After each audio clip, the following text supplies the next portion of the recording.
Galileo Galilei, nos pronunciamos la sentencia.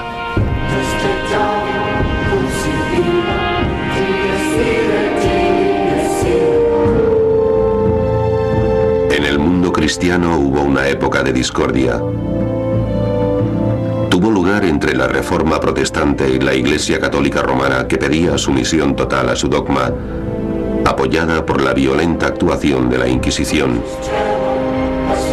El miedo a la herejía flotaba en el aire.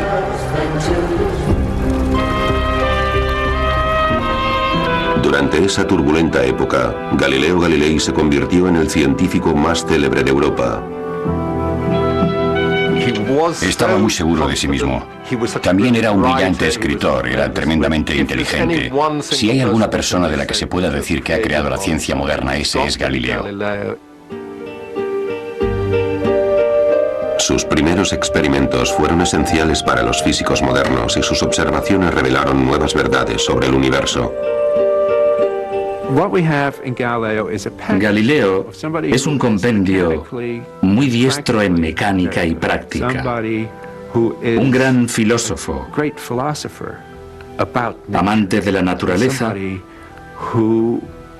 un hombre ambicioso. Pero la ambición llevó a Galileo a cuestionar la visión que la Iglesia tenía del mundo y revolucionó nuestro conocimiento de la astronomía.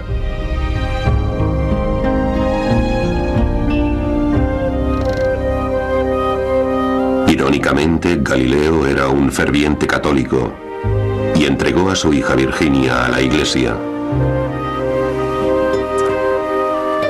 Profesó con las hermanas de Santa Clara y le escribía cartas, muchas de las cuales aún se conservan hoy. Revelan una hija preocupada por la angustia de su padre, a quien la Iglesia había acusado de herejía y estaba prisionero en su propia casa.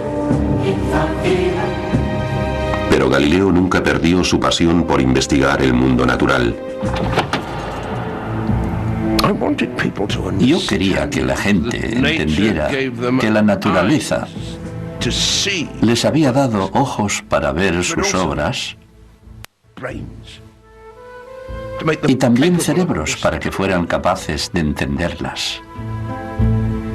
¿Quién era ese hombre que vio más que otros en los lejanos rincones del universo?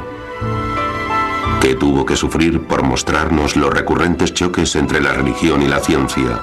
Galileo era sincero cuando decía que la Biblia era la verdadera palabra de Dios, pero no pensaba que fuera un buen libro de texto de astronomía. Los trabajos de Galileo fueron prohibidos por la Iglesia durante siglos, y hasta nuestros días la Iglesia no los ha aceptado. Galileo tuvo que pagar un terrible precio, pero sus descubrimientos cambiaron el mundo.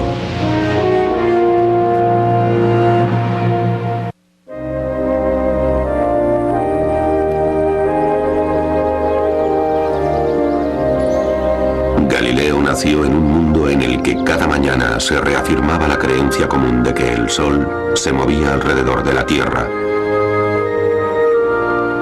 Esta creencia se confirmaba porque el Sol aparecía y se ocultaba cada día.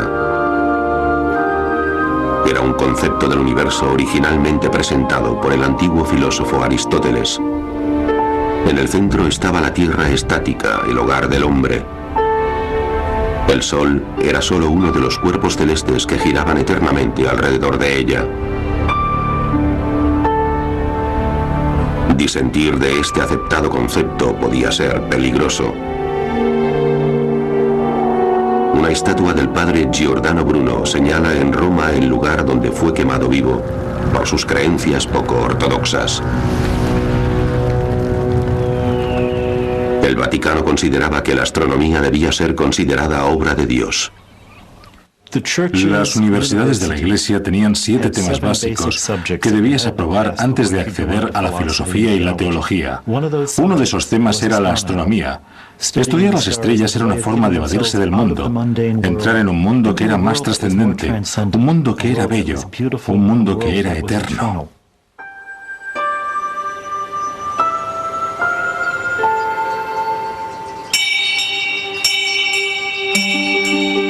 Para la Iglesia había también una razón práctica para estudiar los cielos. El cielo era a la vez reloj y calendario. Tras los muros de los conventos, la salida y el ocaso definían los ciclos de los rezos de la mañana y la noche. Cada primavera, con el comienzo del equinoccio, se plantaban los huertos. El solsticio de invierno anunciaba la Navidad, y las fases de la luna señalaban exactamente la fecha de la Cuaresma y de la Semana Santa. Tu trabajo y tu esfuerzo serían en vano si no complacen al Señor. La Iglesia utilizaba el calendario para dar un significado espiritual a la teoría de Aristóteles con la Tierra como centro del universo. Las imágenes para impartir teología eran muy usuales.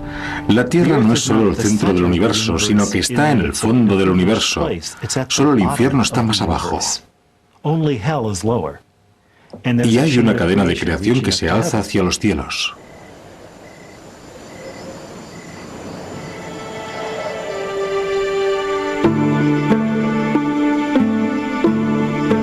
Cuando era joven, Galileo estuvo considerando la idea de ser sacerdote.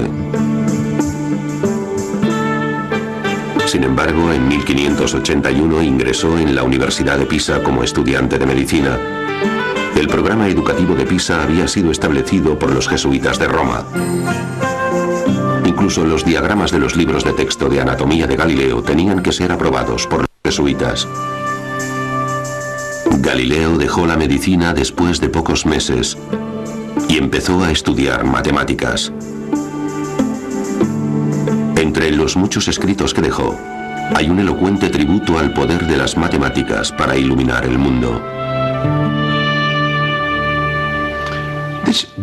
Este gran libro, El Universo, solo puede ser entendido si se aprende y se comprende el lenguaje y el alfabeto con el que está escrito, es decir, el lenguaje de las matemáticas, triángulos y círculos, figuras geométricas, sin las cuales sería imposible, humanamente imposible, entender una sola palabra.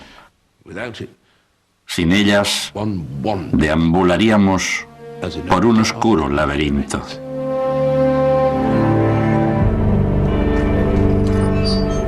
El mundo estaba muy confuso. ¿Dónde encontrar la verdad? ¿Dónde está la auténtica verdad? Y entonces hubo una especie de consenso, ya que Galileo estaba totalmente convencido de que en las matemáticas estaba la auténtica verdad. Si alguna vez los seres humanos pensaron como Dios, fue cuando pensaron en las matemáticas. Bien, combinemos la observación precisa de la naturaleza y apliquemos esa técnica de pensamiento que sabemos que Dios utilizó con nosotros. Las matemáticas pongámoslas juntas y tendremos unos fundamentos totalmente seguros con los que poder estudiar las cosas. Galileo realizó sus estudios matemáticos en la Universidad de Padua, a 60 kilómetros de Venecia, lo suficientemente lejos para estar libre de la influencia de los jesuitas y de su oficialmente aprobado programa. Padua tenía su propia universidad. Fue fundada en 1222 por estudiantes disidentes. No estaba dirigida por un rey o un papa. Era totalmente libre y su supervisora era la República Libre de Venecia. Por eso, conseguir una plaza en Padua era lo más cercano a conseguir la libertad académica, tanto en Italia como seguramente también en toda Europa. La ciudad de Venecia estaba unida a Padua por un transbordador y en aquella ciudad era donde el joven profesor pasaba muchos días festivos. Galileo empezó una relación con una mujer veneciana llamada Marina Gamba. No se sabe mucho acerca de ella, pero no era de la misma categoría social que Galileo. La relación complicó su vida, pero no era algo extraño incluso entre los fervientes católicos.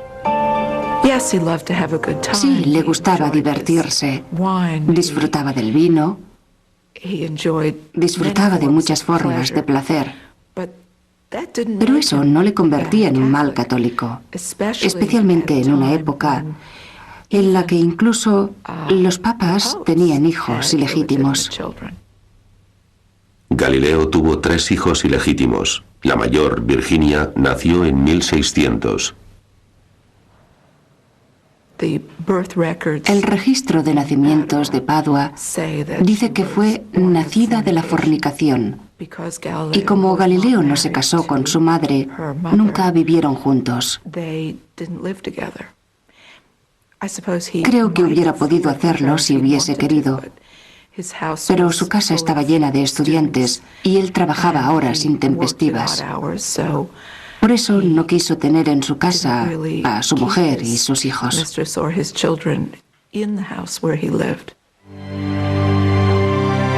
A pesar de esas complicaciones, Galileo continuó disfrutando de la libertad de Padua, convirtiéndose en un ambicioso erudito. Siempre fascinado por los nuevos artilugios, Galileo se enteró de que un artesano de Holanda había encontrado un nuevo uso para las lentes comunes. El primer telescopio que llegó a Venecia era un juguete, una novedad para divertirse en las reuniones. Los anteojos, comparados con los telescopios, carecen de tecnología, pero se utilizaron durante varios cientos de años. Solo se logró un efecto de aumento apreciable cuando las lentes consiguieron un cierto alcance, combinando las lentes convexas, más débiles, con las cóncavas, más potentes. Galileo realizó algunos cambios importantes en el sencillo aparato del holandés. Recibí noticias de un nuevo invento de un fabricante de lentes de Holanda y me dediqué a modernizarlo para mi uso y hacerle unas cuantas mejoras. Galileo se percató de que el fabricante de lentes no podía proporcionarle lo que necesitaba para conseguir que el aparato fuera más potente.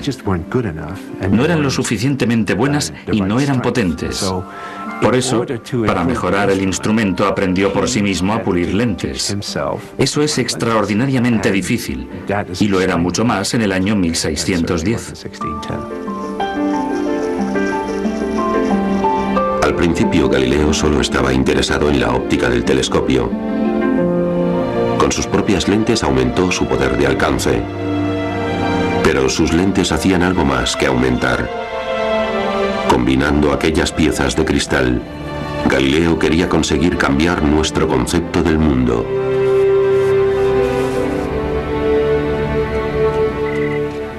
Con su telescopio, Galileo intentó además ganar algún dinero.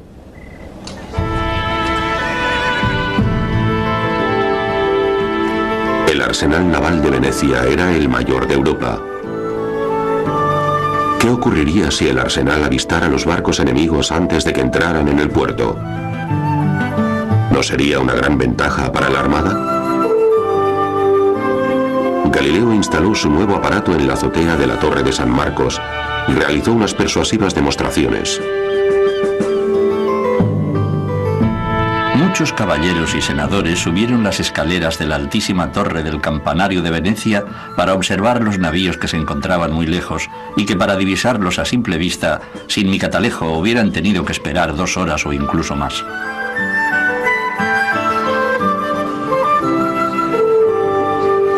Desde el Senado veneciano llegó un pedido para la compra de catalejos para el arsenal.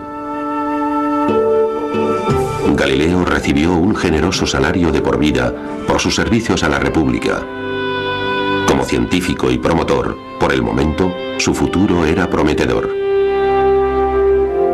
Pero enseguida su telescopio recibió críticas que trataban de destruir a su creador.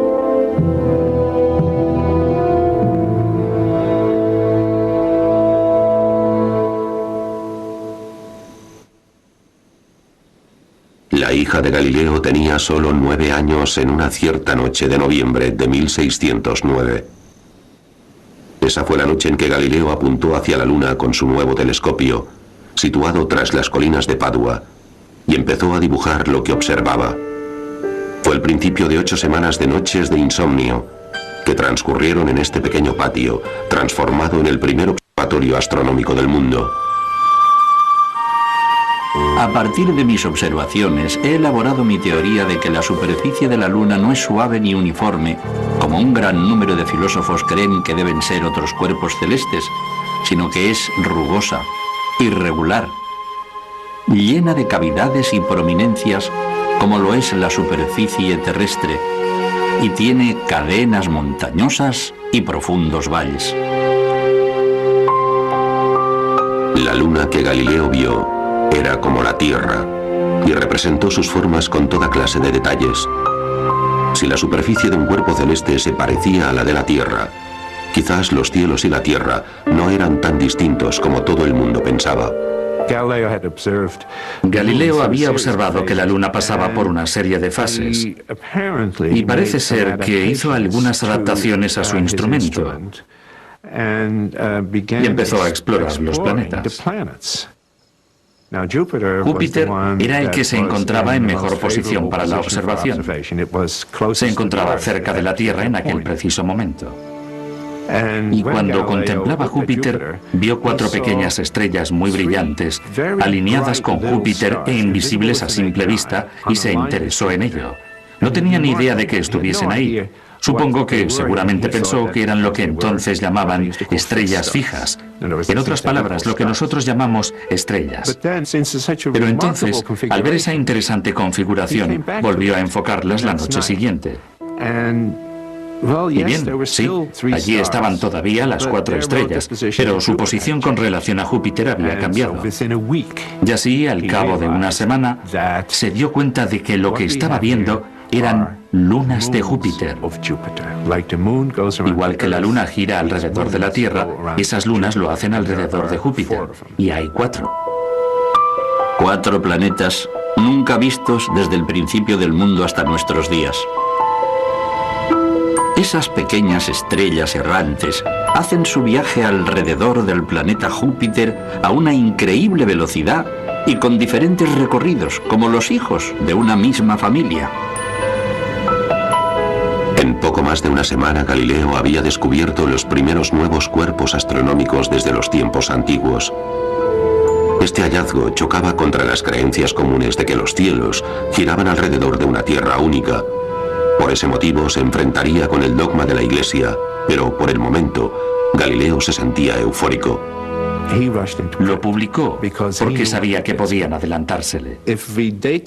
Fechamos el descubrimiento desde la primera observación de los satélites de Júpiter hasta que se dio cuenta de que eran lunas entre el 7 y el 15 de enero, y salió publicado el 12 de marzo.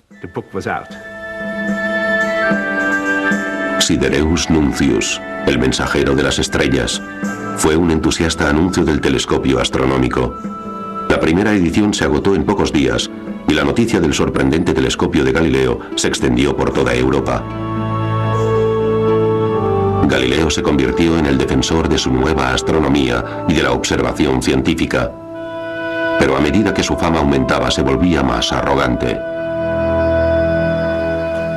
Señor, su ignorancia de la astronomía me confunde. Yo creo que si escupe usted en el suelo, verá una estrella en el brillo de su saliva.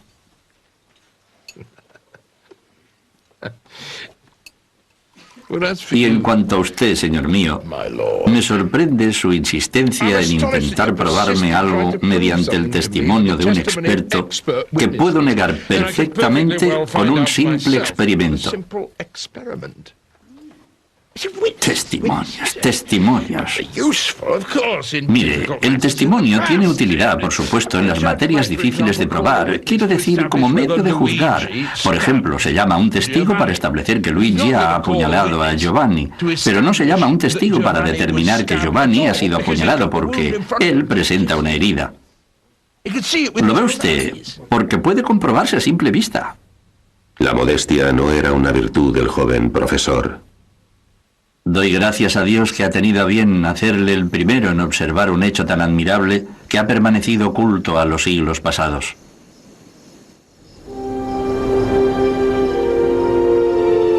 Haciendo visible lo invisible, el telescopio empezó a revolucionar la astronomía. Desde tiempos antiguos, los astrónomos habían intentado estudiar el universo mediante la observación de los cuerpos celestes, llegando a la conclusión de que estaban dentro de esferas de cristal transparente, una esfera rotativa dentro de otra esfera. El astrónomo griego Ptolomeo estudió el sistema detalladamente para explicar los movimientos del Sol, la Luna, las estrellas y los planetas, todo ello a simple vista. En el centro del intrincado sistema de Ptolomeo estaba la Tierra, sólida e inmóvil. El sistema ptolemaico se representaba con ingeniosos aparatos geométricos. Hizo posible que la gente viera dónde estaban los planetas. Y fue muy útil, digamos, para la astrología. Era útil si solo querías seguir el rastro de las cosas que había en el cielo, pero no era perfecto. 60 años antes de la invención del telescopio, el eminente clérigo Nicolás Copérnico se percató de que los cálculos necesarios para predecir la posición de los planetas en el cielo se simplificarían si se aceptara que el Sol, y no la Tierra, estaba en el centro del universo. Copérnico describió el Sol como sentado en un trono real, rodeado de planetas que giraban en torno a él. Estéticamente era un maravilloso sistema. Después de su libro, durante décadas, los astrónomos silenciaron sus opiniones. La razón es que no había evidencias observadas de que la Tierra se moviese. De hecho, les parecía una solemne tontería decir que la Tierra se movía. En el sistema de Copérnico, la Tierra ya no estaba quieta. Tenía dos movimientos diferentes, uno anual alrededor del Sol y otro diario sobre su eje.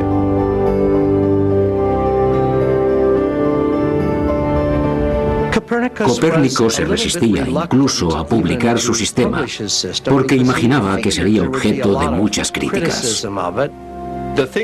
Lo que sugería Copérnico le convertiría en el hazmerreír de Europa, porque él decía que la Tierra giraba a una gran velocidad, a unos 1100 o 1200 kilómetros por hora sobre su propio eje, y además que giraba alrededor del Sol a 50 kilómetros por segundo.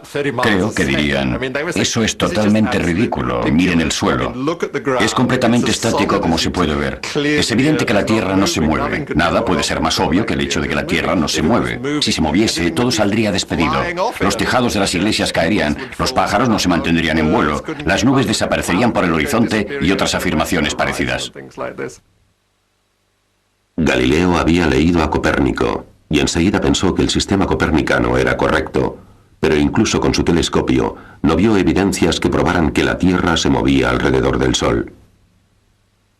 Primero pensó en trasladarse a Toscana, la tierra donde nació.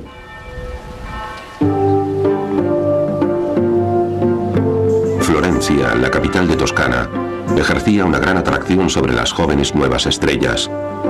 El exaltado hogar de Dante y Miguel Ángel, Florencia, estaba gobernado desde hacía siglos por la familia Medici.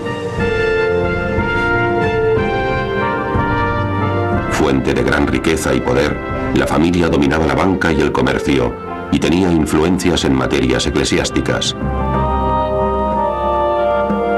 Las esferas de los escudos de armas de los Medici adornaban los palacios de la ciudad. Para Galileo podía ser un gran honor tener como patrocinador al duque Cosimo de Medici.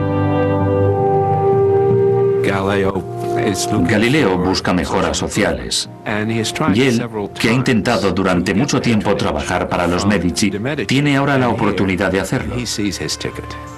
El gran duque de Toscana es uno de 4 hermanos. Galileo ha descubierto 4 lunas alrededor de Júpiter.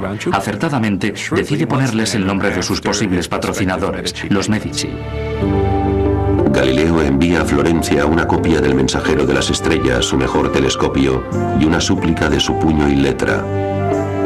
Es decisión de vuestra Alteza decidir si paso el resto de mis días aquí en Venecia o regreso a Florencia. Si no regreso, desearía que Su Alteza me permita salir y descansar sin ocuparme en la enseñanza. Finalmente, solicito a Su Alteza que además del título de matemático, añada el de filósofo. Galileo manifestaba además su mala posición en Padua, que no tenía tiempo para la investigación, que estaba dedicado a los estudiantes y que deseaba servir a un gran gobernador y poder investigar. Unas semanas más tarde recibió una carta redactada en los despachos de los Medici en el Uffizi, invitando a Galileo a unirse a la corte de los Medici como matemático y filósofo. Allí podría estar en el centro intelectual y social de la vida de Florencia. Los florentinos tenían fama de discutir por todo, manteniendo vivos debates. Y así era Galileo. Aquello le resultaba muy atractivo, y mucho más estando ligado a la corte del gran duque. Allí había amigos de Galileo que le advirtieron que en Toscana no estaría a salvo debido a sus radicales creencias, y que Venecia era más independiente del Papa, mucho más que Toscana. Los Medici eran ricos y cultos, pero también dependían de Roma. Ligados fuertemente al Vaticano, de la familia habían salido muchos papas y cardenales. No sospechaban las dificultades que traía consigo su nuevo filósofo. Galileo dejó atrás a su amante y a su pequeño hijo y colocó a su hija Virginia y a su joven hermana Livia en el convento de San Mateo de Arcetri, a las afueras de Florencia. En aquella época, en Italia, era costumbre ingresar a las jovencitas en un convento para salvaguardarlas y asegurarse de que permanecían vírgenes, aunque no estaba totalmente garantizado. Pero como Virginia era ilegítima, la probabilidad de un matrimonio era más complicada de lo que hubiera debido ser. Hubiera necesitado una gran dote y encontrarle un marido apropiado. Y Galileo no era un hombre rico.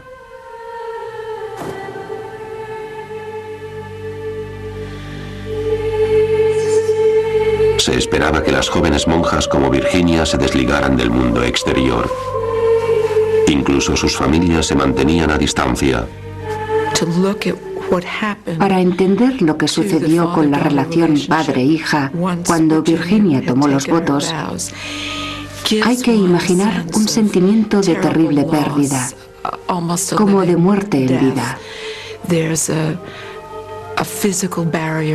Se levantaba una barrera física entre ellos con aquellos barrotes, pero se superaba por el tremendo orgullo de la típica familia italiana católica de tener en la familia un sacerdote o una monja. Habías entregado a tu hijo al servicio de Dios. ¿Podía haber algo más importante? Él nunca dijo que ingresar a sus hijas en el convento era, en cierto modo, un acto de fe por su parte. De hecho, fue una oportunidad de hacer algo por ellas, porque, después de todo, su madre había sido solo su amante. Ellas eran ilegítimas, por lo tanto, presumiblemente no casaderas. Así que, ¿qué podía hacer? Las mantenía, pero no le resultaba fácil. Durante 20 años, su hija Virginia escribió docenas de cartas a su padre, encerrada tras los muros del convento. Los sirvientes de Galileo llevaban las cartas en cestos de comida o ropa. Algunas de las cartas de Virginia han sobrevivido, aunque todas las respuestas de su padre se perdieron. Sus cartas sugieren una consistente amistad entre los dos, a pesar de las duras condiciones de la vida del convento. Mi ilustrísimo señor padre, mi habitación es ahora terriblemente fría y no sé cómo podré vivir en ella, señor. A menos que me enviéis alguna de vuestras ropas de cama, alguna que no necesitéis. Os envío el resto de vuestros cuellos, que he cosido. Ruego a nuestro Señor que os conceda salud y bienestar. Desde San Mateo en Arcetri, vuestra amante hija.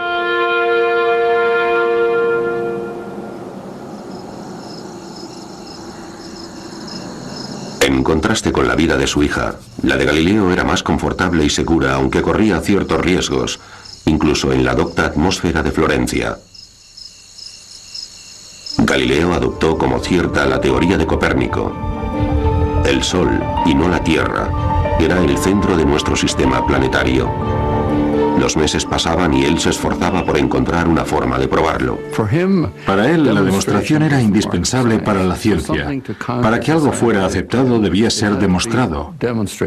Debía ser demostrado concluyentemente para ser aceptado como cierto. Cualquier otra cosa se calificaba como conjetura u opinión. Mientras buscaba la forma de demostrarlo, llegó una carta de uno de sus seguidores, Benedetto Castelli, que sugería que el planeta Venus podía ser la clave.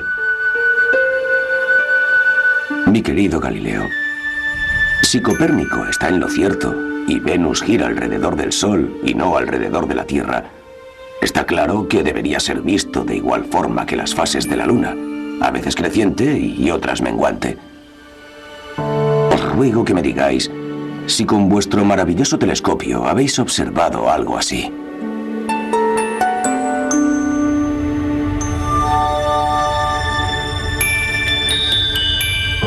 A simple vista, Venus solo era un punto de luz. Pero a través de su telescopio, Galileo vio el planeta como un disco. En el transcurso de varios meses, Venus cambiaba desde un pequeño disco a uno grande y creciente. Galileo entendió inmediatamente que en un sistema con el Sol en el centro, esa fase creciente aparecía porque Venus circulaba en una órbita entre el Sol y la Tierra. Venus debía de girar alrededor del Sol y no de la Tierra. Necesariamente tengo que aceptar la teoría de Copérnico, ya que Venus gira alrededor del Sol, como hacen todos los planetas, incluyendo la Tierra. Pronto no tendremos que esforzarnos en discutir, ni siquiera débilmente, con personas cuya filosofía ha estado equivocada debido a este nuevo planteamiento del universo. Pero la discusión no había hecho más que empezar, y Galileo fue juzgado duramente por sus oponentes. Sacerdotes oportunistas de Florencia anunciaron desde sus púlpitos que Galileo estaba lanzando nuevas y peligrosas ideas. Un coro de académicos celosos, resentidos por la arrogancia de Galileo, se unieron al clamor. Galileo contaba con sus patrocinadores, los Medici, para que le protegieran. Pero esa protección empezó a debilitarse cuando la madre del gran duque Cosimo empezó a tener dudas. Uno de los jóvenes protegidos de Galileo, Benedetto Castelli, que estaba enseñando matemáticas y astronomía, fue invitado a una de las reuniones intelectuales a las que la madre de Cosimo, la gran duquesa Cristina, era muy aficionada. Y la conversación giró alrededor de los satélites de Júpiter.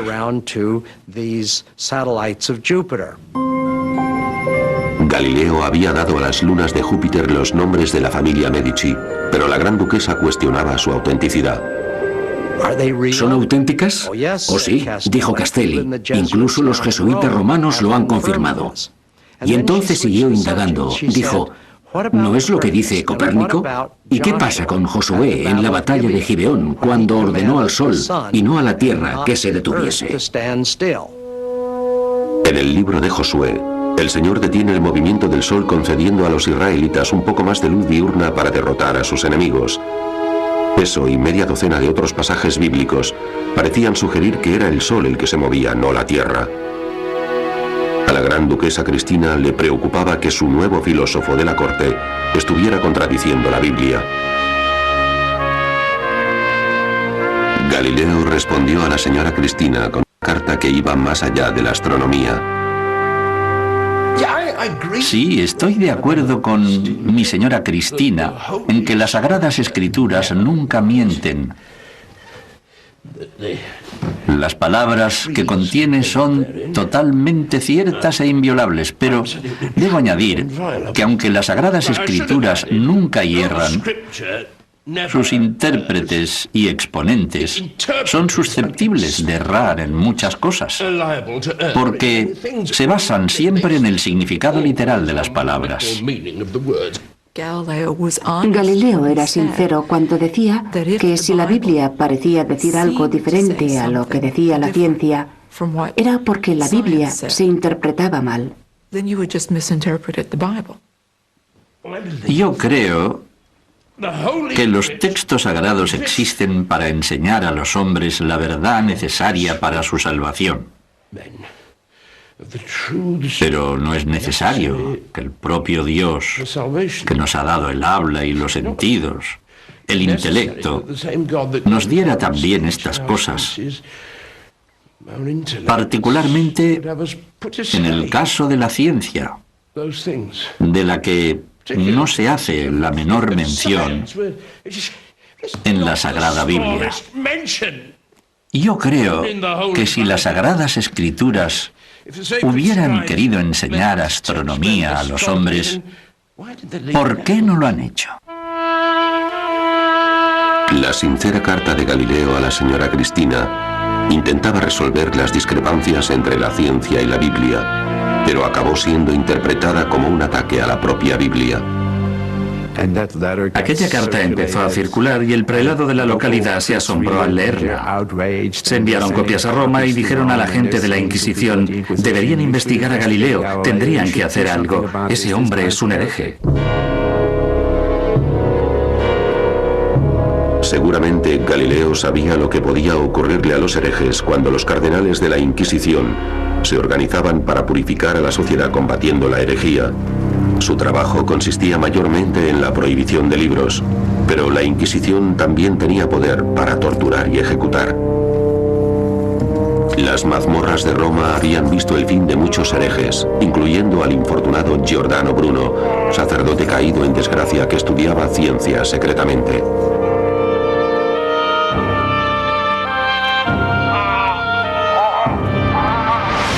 Para la Inquisición, las medidas extremas estaban justificadas. Cualquier dolor infligido para salvar el alma de un hereje no era nada comparado con el dolor de la eterna condenación.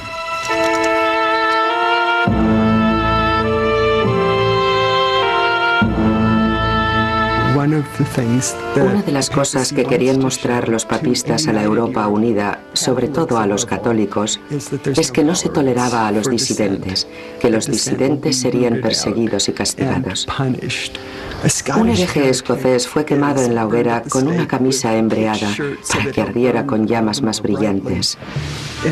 Y Bruno, a quien quemaron vivo, lo que es poco usual, porque a la mayoría los mataban antes, es uno de los muchos que fueron condenados a muerte para demostrar que había que obedecer la ortodoxia.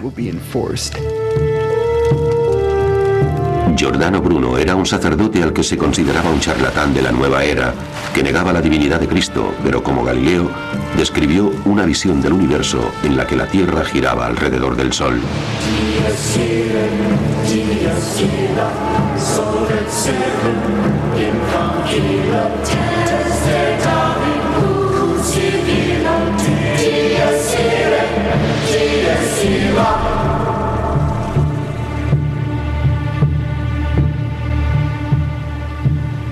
Ha habido muchas opiniones diferentes en el paralelismo entre Bruno y Galileo. Indudablemente tuvo que haber alguna influencia porque él sabía lo que le había ocurrido a Bruno, pero yo dudo de que pensara que corría peligro por eso. Pero al mismo tiempo sabía que si la Inquisición tomaba interés, podría sufrir los mismos severos castigos. Detrás de la ejecución de Bruno estaba el mayor inquisidor romano, el martillo de herejes, el cardenal Roberto Bellarmine. Ahora, años más tarde, ese mismo cardenal Bellarmine había recibido informes sobre Galileo. Los teólogos de la Iglesia estaban alerta ante las posibles implicaciones que podía tener lo que estaba haciendo Galileo. Y lentamente, en Roma, en el seno de la Inquisición, se fue urdiendo una trama contra Galileo. Y como todo aquel jaleo que había levantado la clerecía de Florencia había llegado poco a poco a Roma, Galileo fue a la ciudad santa a intentar clarificar su situación.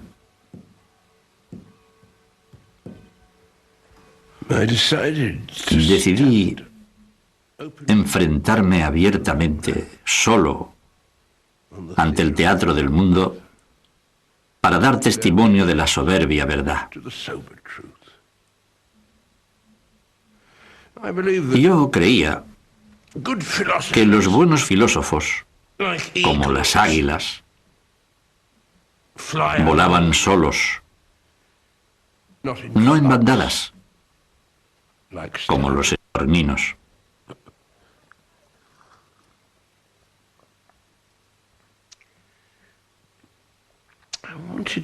Yo quería que la gente entendiera que la naturaleza no solo les daba ojos para ver sus obras, sino también cerebros, para que fuesen capaces de entenderlas.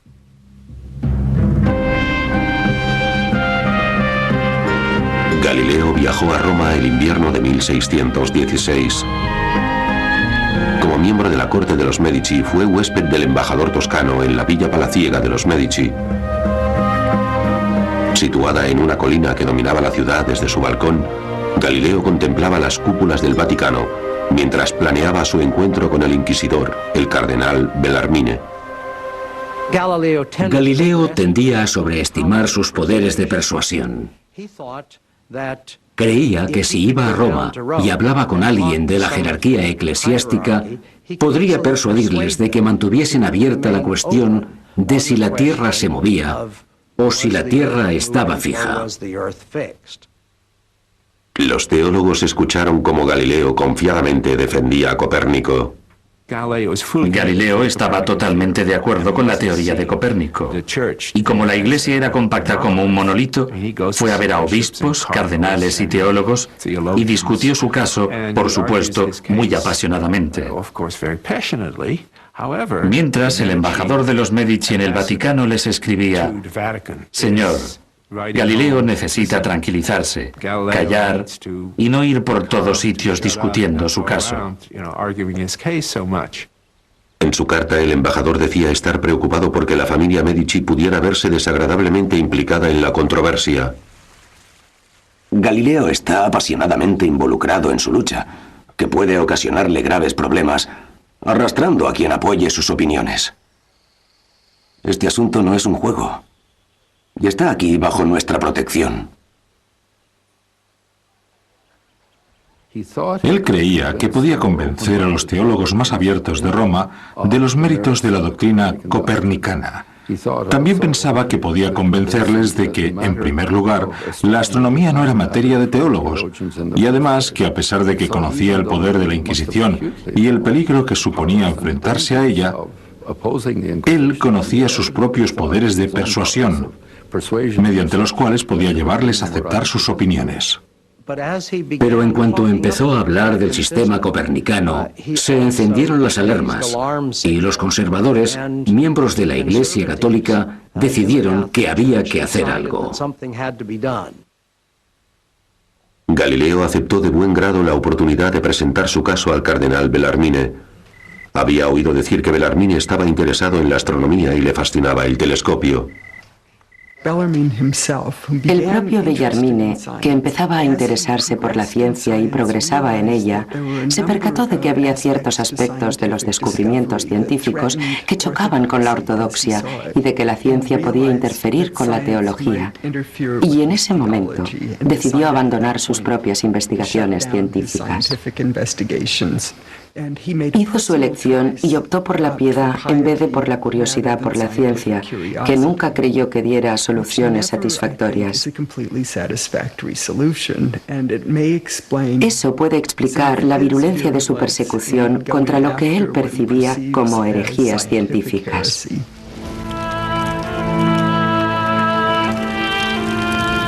El piadoso cardenal Bellarmine aprobaba la quema de hombres vivos, pero vivía en el silencio y retirado del mundo.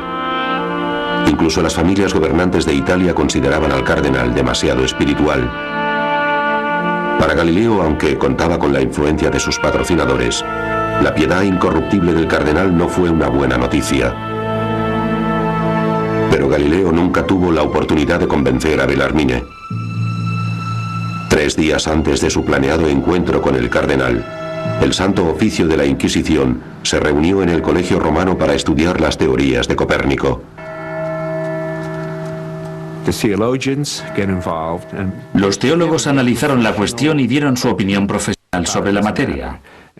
Y esa opinión profesional fue que la proposición de que el Sol es el centro del mundo y que la Tierra gira a su alrededor era a la vista de las Sagradas Escrituras una proposición herética. La votación fue de 11 contra 0. La hipótesis de que la Tierra se movía era loca y absurda. La creencia de que el Sol era el centro del universo era materia de herejía. El cardenal Bellarmine utilizaría su encuentro con Galileo para informarle del edicto. Galileo fue informado formalmente de que no sostuviese y defendiese la teoría copernicana. Y lo que es más, si decidía mantenerla y se negaba a cumplir esa orden, sería silenciado.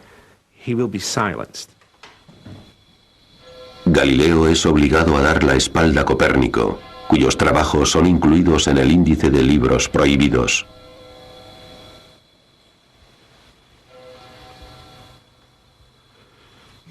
Cuando los teólogos estaban totalmente decididos a prohibir el libro de Copérnico, yo mantuve que estaba en lo cierto.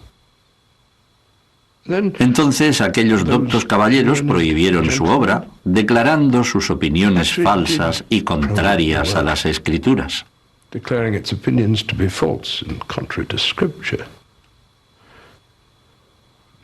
Sabiendo, como yo sabía, que se nos obligaría a aceptar la decisión de las autoridades, guiados como estaban por un alto instinto que mi cerebro nunca podrá aceptar, declaré mi conocida defensa de que era meramente una licencia poética, un sueño, un exabrupto de mi mente.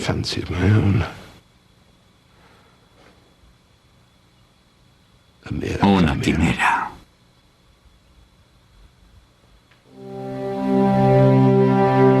Galileo había entendido que debía volver hacia la Iglesia a su nueva astronomía, pero sus problemas se habían agravado aún más. De un plumazo, la Iglesia había prohibido a Copérnico y por el momento había amordazado al mejor científico italiano. Si había un combate entre la religión y la ciencia, la religión había ganado el primer asalto.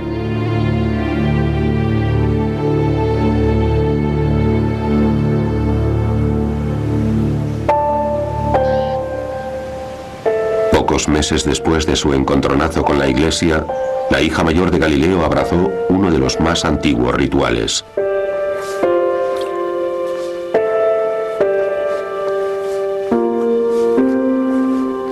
Renunció a sus posesiones mundanas y perdió su nombre, Virginia, y escogió el de Hermana María Celeste, por tradición, un nombre elegido por Dios para ella.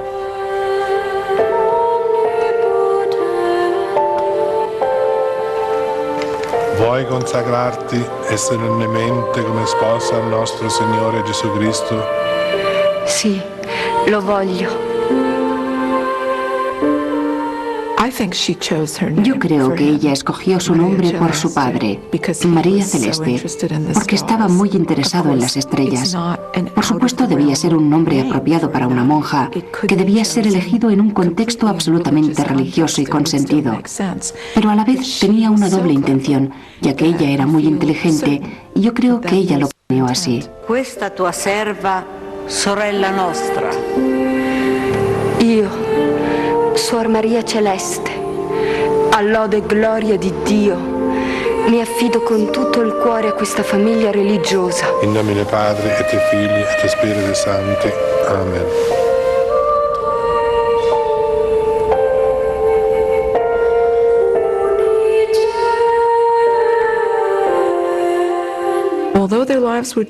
A pesar de que sus vidas eran difíciles, muchas jóvenes inteligentes escogían el convento, porque sabían que era el único lugar donde podían pensar y escribir, y tenían una mejor posición en la sociedad que siendo mujeres casadas y con hijos.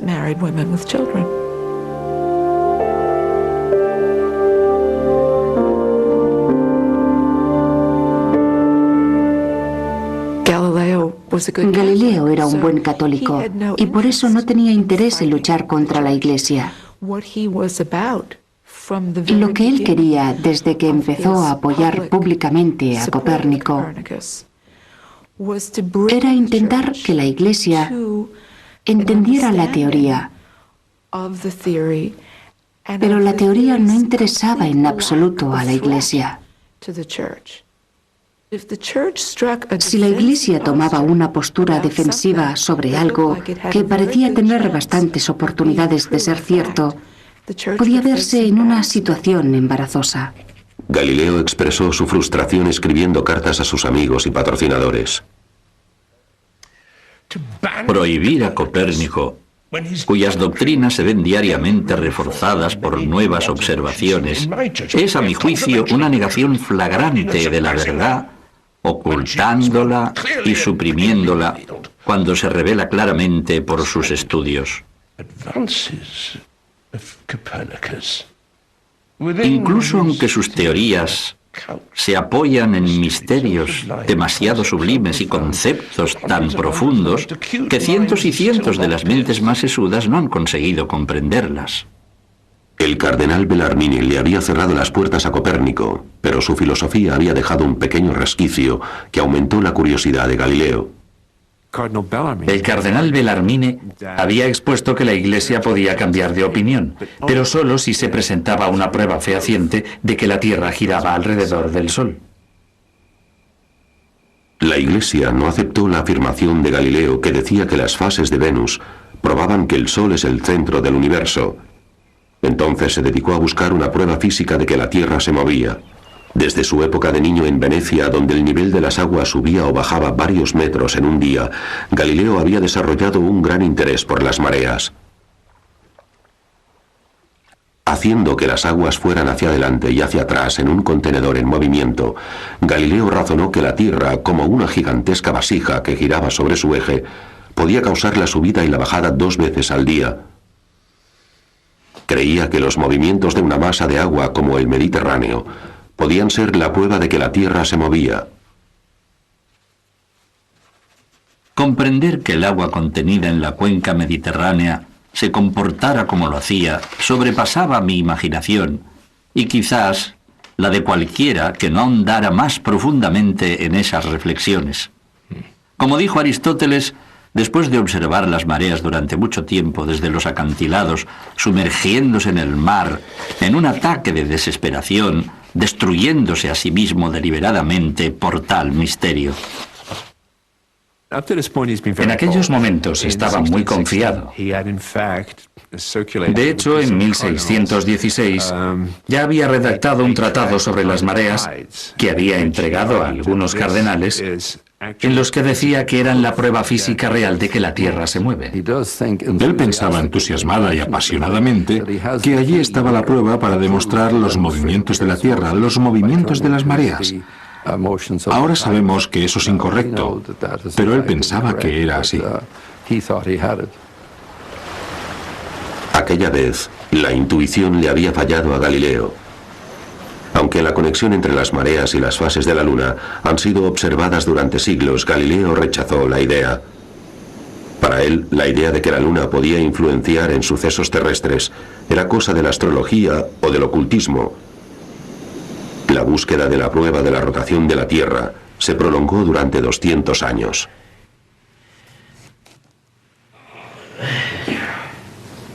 Yo no lo sé. Qué bella expresión es esa tan cándida en su honestidad. Es mejor que las explicaciones ocultas que ofrecen ciertos filósofos. El número de personas que pueden razonar acertadamente es mucho menor que aquellos que razonan mal. Si pensar fuera como lanzar piedras, unos pensadores serían mejores que otros. Pero razonar no es como lanzar piedras, es como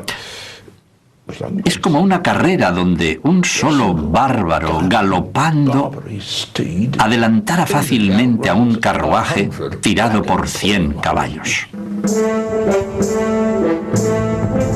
Si, como un jinete, la Tierra recorre veloz el espacio, ¿por qué no sentimos el movimiento? Galileo insistía en la paradoja de que la Tierra gira sobre su eje, causando el día y la noche tan deprisa que la gente no nota el movimiento. Lo realmente excitante de Galileo sucede también exactamente con Einstein, y es la forma en la que él entendía lo que parecía ser absolutamente imposible. Él decía, tenemos esta increíblemente arraigada creencia de que la Tierra no se mueve. Todo lo que nos dicen nuestros sentidos es que la Tierra no se mueve, y sin embargo Copérnico tiene esos fuertes argumentos astronómicos que dicen que la Tierra se mueve. Entonces Galileo dice, bien, eso realmente nos dice que hay algo oculto y muy profundo en las obras de la naturaleza.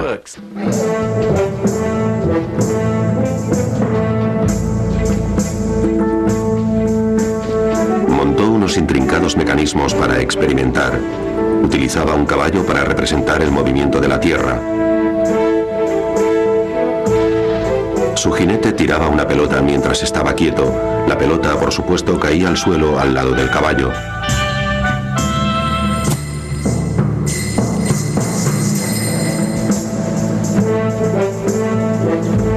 Pero, ¿qué sucedía si el mismo jinete tiraba la pelota con el caballo a galope tendido? En el experimento de Galileo, el movimiento hacia adelante del caballo se transmitía a la mano del jinete. Cuando la pelota caía, continuaba moviéndose hacia adelante y se detenía al lado del caballo, igual que cuando el caballo estaba parado.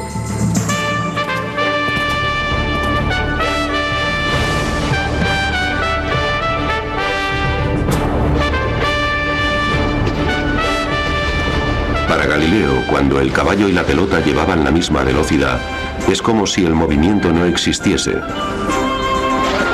Si la Tierra se movía, nosotros nos movíamos con ella y no éramos conscientes de su movimiento. Aquí vemos una especie de principio de la teoría de la relatividad que dice que si te mueves con la Tierra, todo se mueve con ella. No solo es el movimiento de la Tierra, sino cualquier movimiento, y sin embargo no se aprecia.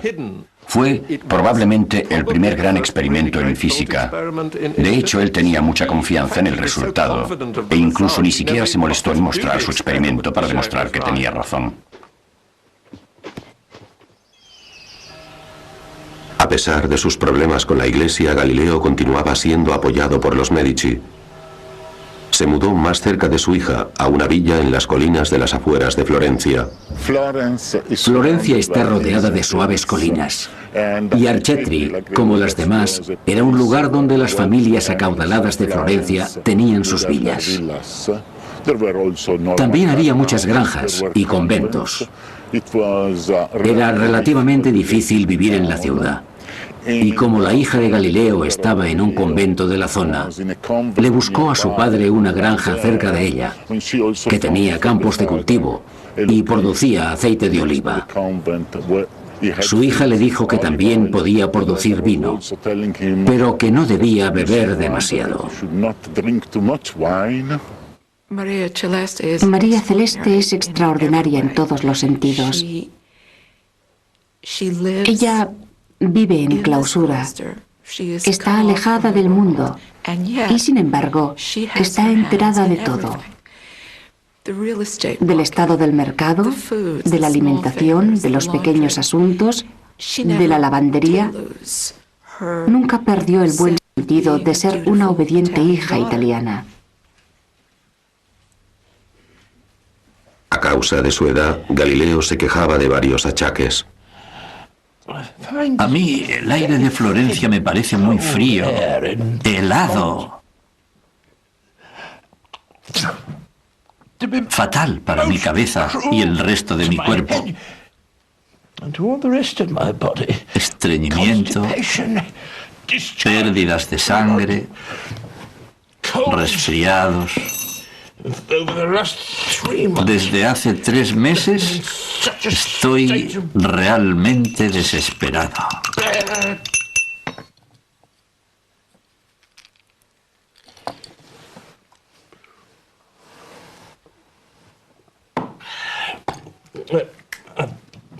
Prácticamente confinado en mi habitación, ni eso siquiera, en la cama, sin poder dormir ni descansar.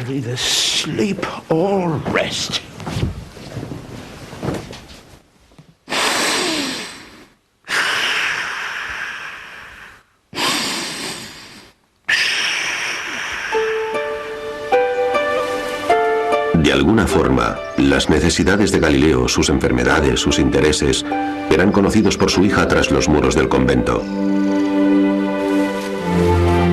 Ilustrísimo señor padre, por favor, no olvidéis las graves condiciones en las que os encontráis y cuidaos más que a vuestro jardín.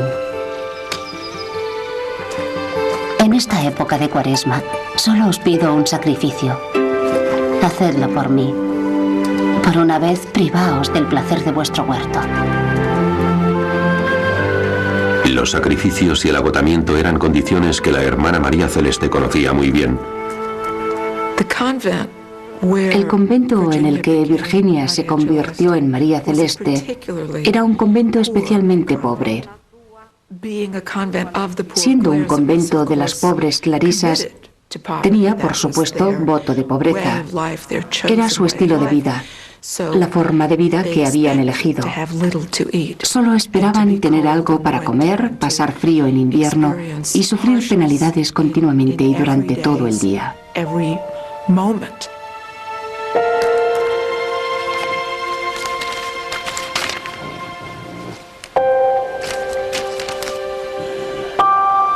Señor, os aseguro que nunca caigo en el aburrimiento, porque creo que el hambre me causa tal vacío en el estómago que hace que ni siquiera duerma profundamente. Os pido que me perdonéis por mi mala y desorganizada letra, debido a que no me quedan fuerzas para sujetar debidamente el lápiz hasta el final de la carta.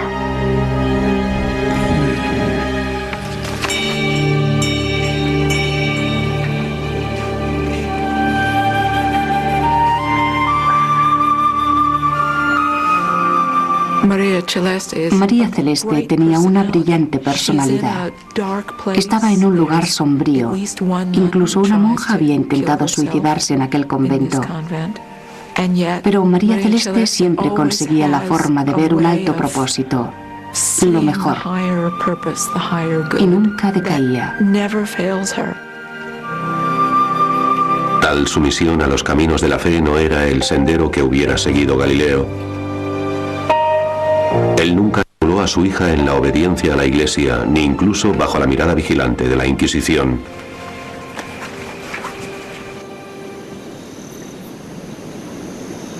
La Iglesia enseñaba que todos los cuerpos celestes eran inamovibles y prístinos, pero el telescopio de Galileo continuaba revelando un cosmos bastante diferente a la verdad oficial. Incluso en la brillante superficie del Sol, Galileo observó zonas oscuras que llamó manchas solares. Por supuesto, no sabía que aquellas manchas eran tormentas magnéticas, pero sus descripciones eran notablemente acertadas.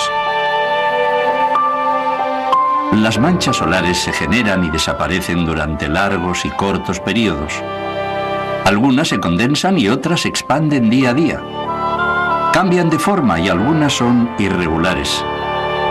Deben de ser enormes, aún produciéndose en el Sol o muy cerca de él. Galileo mantuvo una discusión con un matemático jesuita alemán llamado Christoph Scheiner acerca de la naturaleza de las manchas solares. El alemán decía que las manchas eran pequeños satélites que giraban alrededor del Sol, mientras que Galileo aseguraba que aquellas manchas estaban en la superficie del Sol o muy cerca de él y que eran quizás una especie de nubes. Si el jesuita tenía razón y las manchas eran satélites independientes, entonces la superficie del Sol se mantenía impoluta, como decía la doctrina. Las manchas solares tienen una apariencia muy regular, y si pueden verse, entonces el argumento de que son satélites del Sol se convierte en algo absurdo. Y entonces Galileo planeó cuidadosamente la publicación de sus anotaciones sobre las manchas solares, todas ellas orientadas convenientemente. Pueden verse de un día para otro. Nacen en el Sol y mueren allí. De repente, en medio del Sol, aparece en un solo día una pequeña mancha y al día siguiente ha crecido y sigue creciendo más y más. Y lentamente va disminuyendo. Se veía claramente que eran manchas en el Sol, que eran de forma irregular, por lo que era imposible que fueran satélites. Era un ensayo visual en el que se representaba el movimiento ininterrumpido de las manchas solares. Galileo dibujó los movimientos de las manchas, registrando los cambios diarios sobre la superficie del Sol. Los continuos movimientos de las manchas sugerían que quizás el Sol giraba sobre su eje.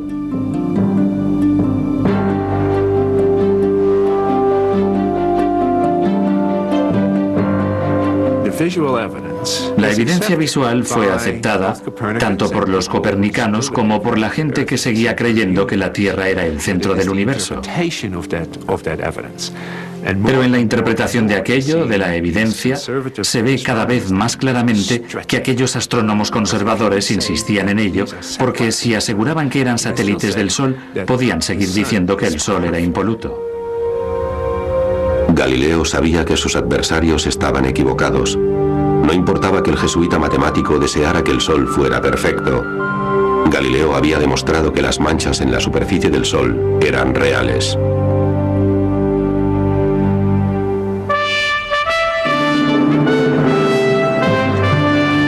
Siete años después de que la Inquisición prohibiera a Copérnico, Galileo supo que un nuevo papa había ascendido al trono de San Pedro. El colegio cardenalicio había elegido a un miembro de una prominente familia toscana, un hombre a quien Galileo consideraba un amigo. Maffeo Barberini se convirtió en el Papa Urbano VIII. Urbano VIII en aquel momento fue una interesante elección. Era miembro de la familia Barberini y se bromeaba desde antiguo diciendo: lo que no hicieron los bárbaros en Roma lo hicieron los Barberini. Su escudo de armas cuando era un joven prelado tenía 3 libélulas. Pero las libélulas eran indignas para alguien que había llegado tan lejos en el seno de la Iglesia. Así que, en un cierto momento, las libélulas son sustituidas por laboriosas abejas. Y Maffeo Barberini se convierte en la personificación de un duro trabajador, un hombre productivo.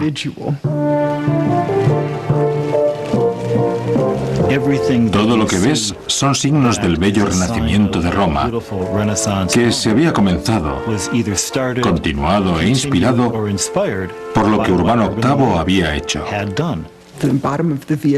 Al final de la Vía Véneto hay una fuente con 3 abejas Barberini, que te recuerdan que el Papa te dio la fuente y también te recuerdan que no puedes holgazanear alrededor de la fuente.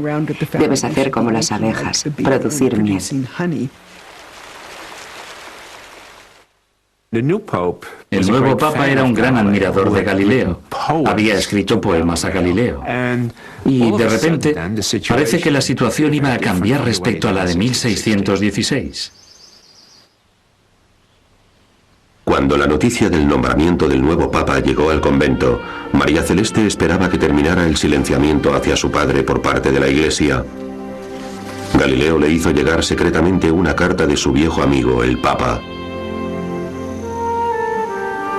Padre, la felicidad que he sentido por la carta que os ha escrito el Sumo Pontífice ha sido indescriptible. Expresa claramente el afecto que ese gran hombre siente por vos. La he leído y releído, saboreándola en privado. Y ahora os la devuelvo, tal como habéis insistido, sin mostrársela a nadie.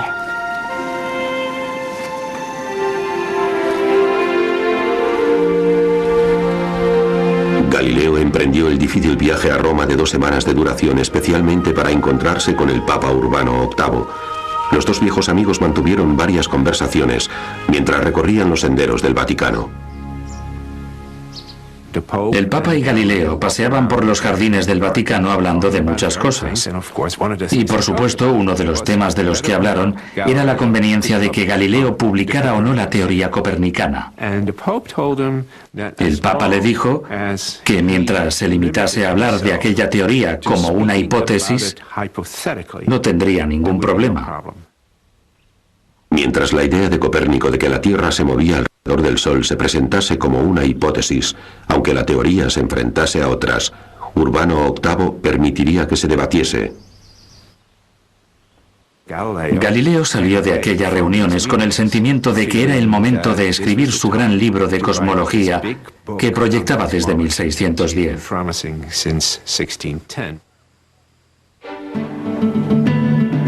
Ahora, con 60 años, se lanzó a escribir su nuevo libro.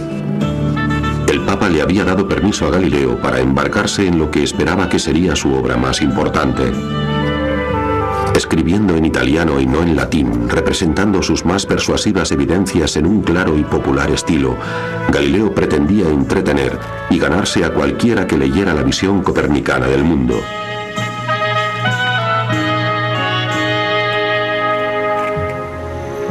Las cartas de María Celeste sugieren que su padre le permitió leer su manuscrito aún no completado. Parece que él tenía un sincero interés por saber lo que opinaba de su trabajo. Por supuesto, ella siempre se rebajaba. Siempre le decía, me gustaría leer lo que estáis escribiendo. Si creéis que puedo entenderlo, y por supuesto, os prometo no hablar con nadie de ello. Tenían una intimidad a nivel de trabajo, y posiblemente lo más interesante que se desprende de sus cartas es una fuerte indicación de que cuando estaba trabajando en el diálogo, sus idas y venidas empezaron a incluir algo llamado cortes, que obviamente son trozos de un manuscrito. Y parece que ella es quien realmente preparaba el manuscrito.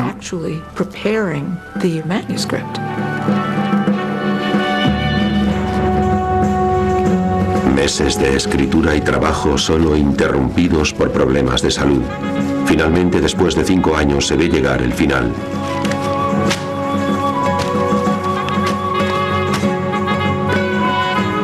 Por la gracia de Dios estoy en el buen camino. El libro será bastante largo y lleno de novedades que presento en forma de diálogos para que no resulte afectado ni aburrido.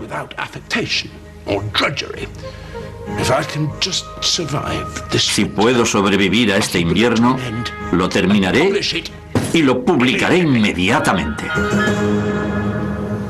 Galileo terminó su gran libro en vísperas de la Navidad del año 1629.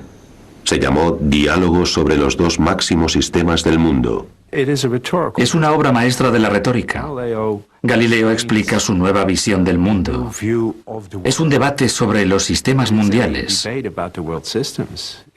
¿Es el Sol el centro del universo o es la Tierra el centro del universo? Explica todos sus maravillosos descubrimientos con el telescopio y te sientes arrastrado por su narrativa. Galileo creó 3 interesantes personajes, gentilhombres venecianos.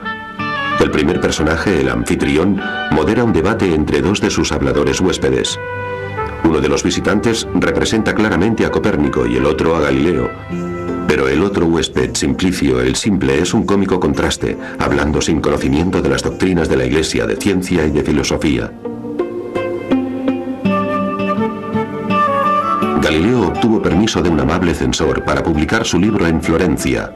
Sabía que los censores de Roma eran mucho más difíciles de convencer. Envió unas cuantas copias al Vaticano, pero antes de que pudiera saber el resultado, Florencia fue azotada por un terrible desastre.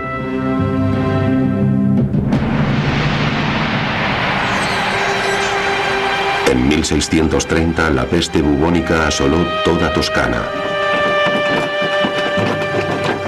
En cuestión de semanas murieron 6.000 florentinos y Galileo perdió el contacto con Roma.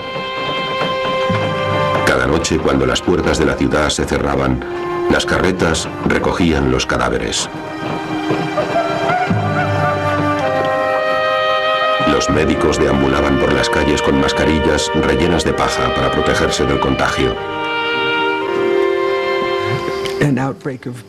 Una epidemia de peste bubónica asolaba Italia, pero era peor en Toscana. Y gracias al desarrollo científico se tenía idea de que era una enfermedad contagiosa.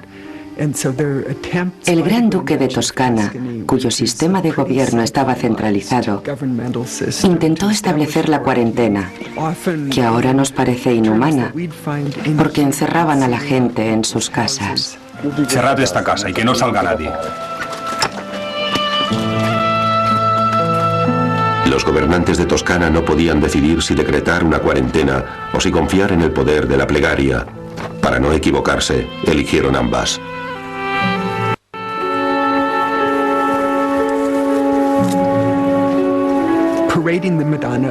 Sacaban en procesión a la Virgen de la Impruneta por toda la ciudad para invocar la ayuda divina.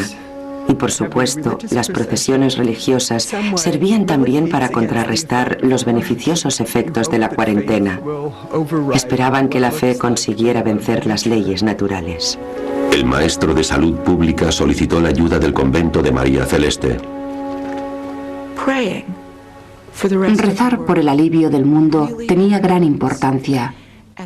Las monjas estaban convencidas y, de hecho, durante la epidemia, se les encargó que rezaran 2 a la vez durante 40 días sin parar. Y esa fue considerada una de las más activas intervenciones que se realizaron contra la plaga.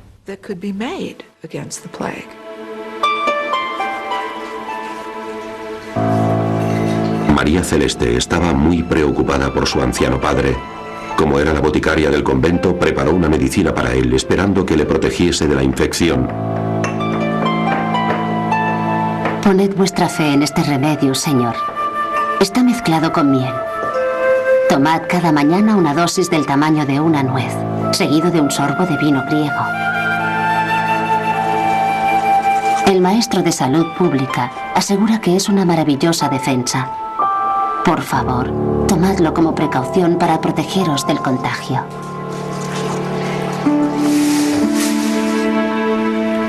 Una de las formas de defensa era lavar la ropa en vinagre hirviendo, aunque nadie sabía por qué razón.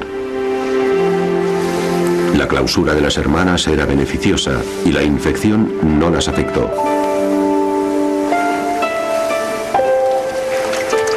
La primavera siguiente, la epidemia había remitido lo suficiente como para permitir unas limitadas comunicaciones con el resto de Italia.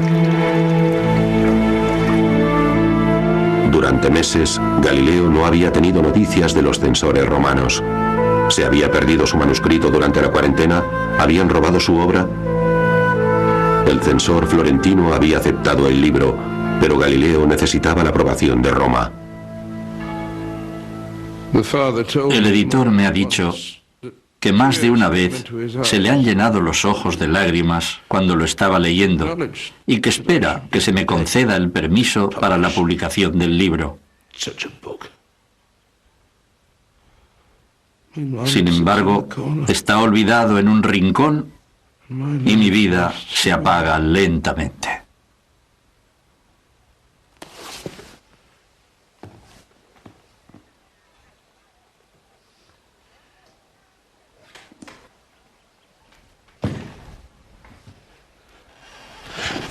Todo lo que quiero saber mientras viva es... ¿cuál es el destino de todo mi duro trabajo?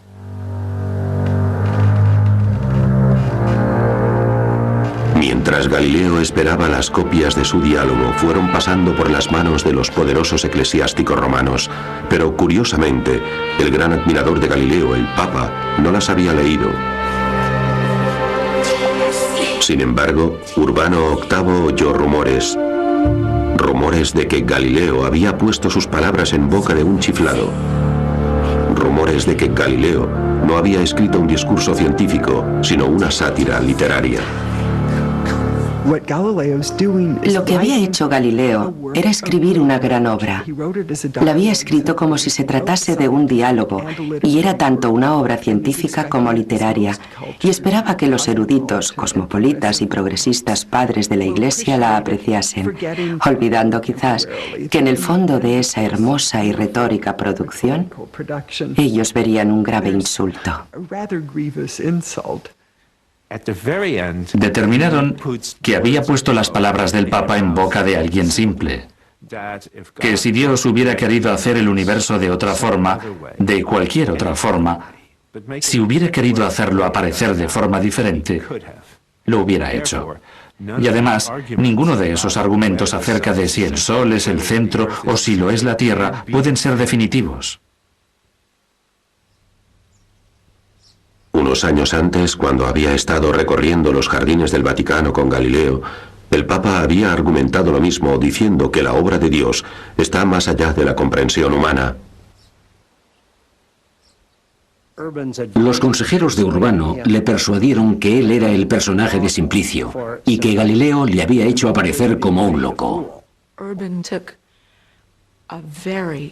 Urbano tuvo una mala opinión del libro y nunca más volvieron a hablarse. El Papa encargó a una comisión especial que revisara el caso de Galileo para que leyera el manuscrito. Y aquella comisión recomendó que fuera procesado por la Inquisición. La Inquisición hizo llegar a Galileo un documento ordenándole presentarse en Roma en el mes de octubre. El anciano intentó retrasar el viaje arguyendo problemas de salud. En Navidad se le ordenó nuevamente a Galileo que compareciese. Podía hacerlo voluntariamente o podía hacerlo encadenado. Cuando se preparaba para salir de Florencia, la hija de Galileo intentó prepararle para lo que se avecinaba. Padre, os ruego que no afrontéis estos problemas sin reflexionar. Pero, aunque los veáis de forma pesimista, utilizadlos para eliminar las imperfecciones que habéis reconocido en vos mismo y lleguéis a superar la vanidad y las falacias de todas las cosas terrenales. En Roma, Galileo pudo ver el Vaticano desde las ventanas de la embajada toscana, pero durante meses la citación de la Inquisición no llegó. Finalmente, el aviso del juicio llegó en abril. Como la mayoría de los acusados, Galileo fue conducido con estricta formalidad y total respeto.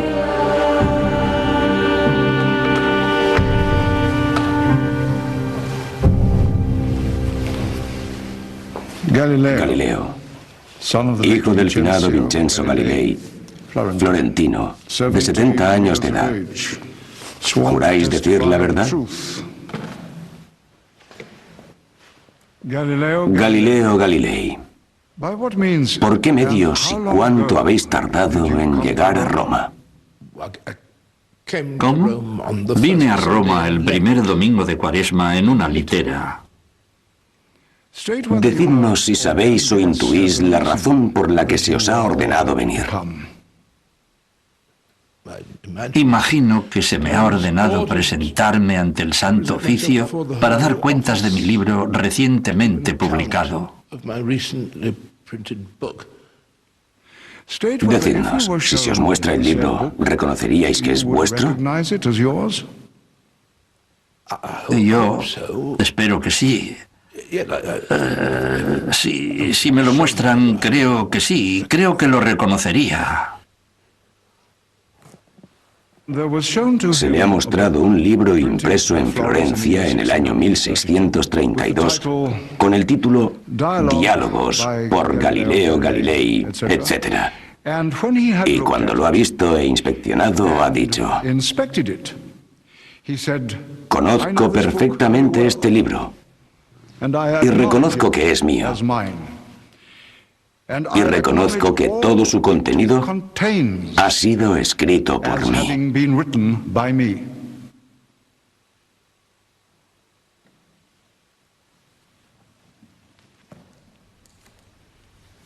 La Inquisición limitó el juicio a 2 simples preguntas de hecho. ¿Olvidó prevenirle el difunto cardenal Bellarmine contra las opiniones de Copérnico cuando se entrevistaron 16 años antes? ¿Y había violado Galileo las órdenes del cardenal escribiendo su diálogo? Dejemos que Galileo declare lo que el eminente cardenal Bellarmine le dijo sobre la decisión de la Santa Congregación del Índice, cierto día del año 1616.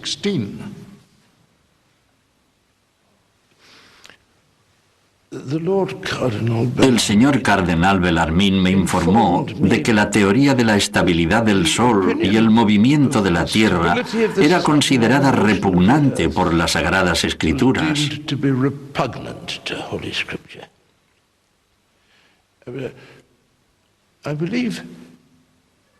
Yo creo que el cardenal me notificó que era posible sostener la teoría hipotéticamente, como hizo Copérnico. ¿Puede explicarnos Galileo si sabe qué hay en su libro para que se le haya ordenado comparecer ante nos? Bien, cuando estaba escribiendo el diálogo, no lo hice creyendo que la doctrina de Copérnico era cierta. Sin embargo, yo buscaba las razones astronómicas que pudiesen aclarar el debate e intentaba demostrar algunos de los argumentos. Pero no digo ni que son falsos o concluyentes, y ni estoy a favor ni en contra. Yo no los apoyo.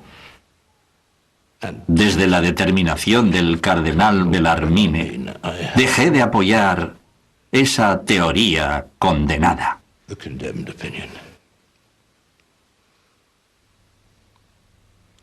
Quien lea el diálogo puede comprobar que la defensa de Copérnico era, sobre todo, el principal argumento del libro.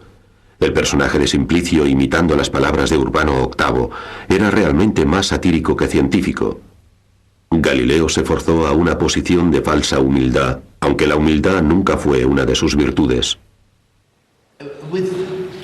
Con todo respeto al tribunal, he releído recientemente mis diálogos después de 3 años y libremente concedo que en varios lugares un lector ignorante de mis verdaderos propósitos puede suponer varios argumentos que pueden sugerir una auténtica convicción por mi parte.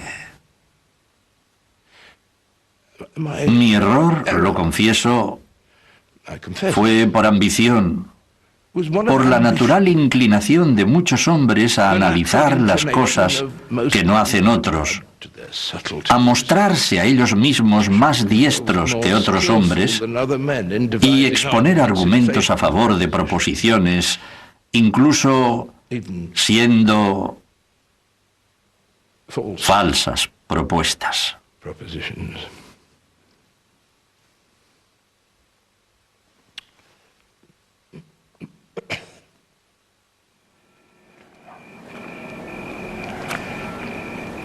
Galileo fue conducido a una pequeña habitación en el Palacio de la Inquisición. Parecía estar claro que su diálogo sería prohibido. La pregunta era ahora cuál sería el castigo que se le pondría a Galileo. Rápidamente se llegó a la cuestión técnica. En 1616, Galileo había estado de acuerdo en no enseñar ni defender la teoría copernicana. La acusación era que había violado el acuerdo. Y Galileo dijo, no, yo no he violado el acuerdo, como podréis ver cuando leáis el final del libro. Yo me pongo a favor de la posición de la Iglesia y solo expongo esos otros argumentos como tema de discusión. Bien, cualquiera que lea el libro lo comprobará. Las noticias del confinamiento de Galileo llegaron hasta María Celeste y ella, preocupada, le envió una carta a su padre aconsejándole precaución, sin saber siquiera si llegaría a sus manos. Para el detenido en las cámaras del Santo Oficio. No he hablado con nadie de esos problemas, guardando para mí las desagradables noticias. Padre, ahora es el momento de que utilicéis la prudencia que el Señor Dios os ha dado.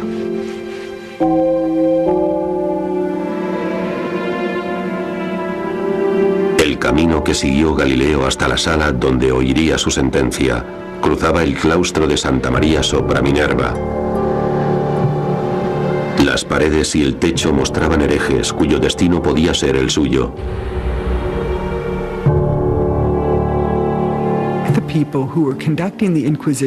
La gente que dirigía la Inquisición esperaba que cualquiera que acudiera al tribunal viese aquellas escenas de gente que habían muerto en la auténtica fe. Que se dieran cuenta de que podían utilizar su coraje de mártires para enfrentarse a su propia causa, enfrentándose a su herejía y aceptar su castigo con la conciencia limpia, porque eso suponía volver a la ortodoxia.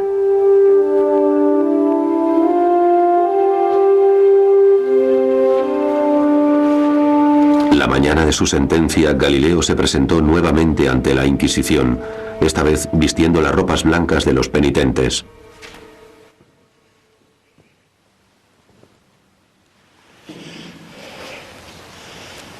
Dictamos sentencia. Nos os declaramos, Galileo Galilei, por razón de las materias expuestas en este juicio que habéis presentado vos mismo ante el tribunal de este santo oficio, como altamente sospechoso de herejía, mayormente por haber apoyado y creído una doctrina que es falsa y contraria a las Escrituras, que el sol es el centro del mundo y que no se mueve. That the earth is not the center of the world and does move. We condemn you to Este santo oficio os condena a prisión. holy office at our pleasure.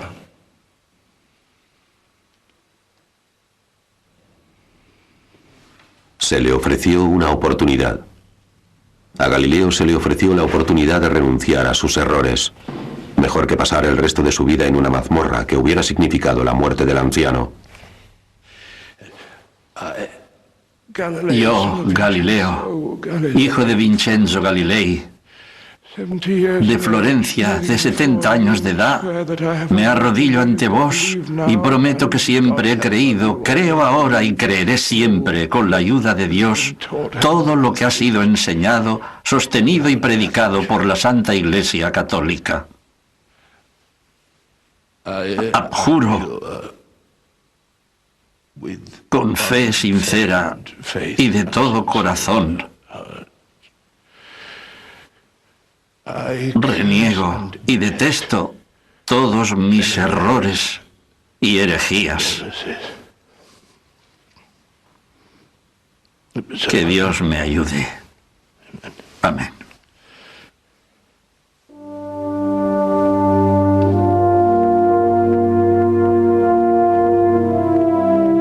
El juicio de Galileo había terminado. Esperando en la embajada toscana, estuvo varios meses sin saber si se le permitiría volver a su casa.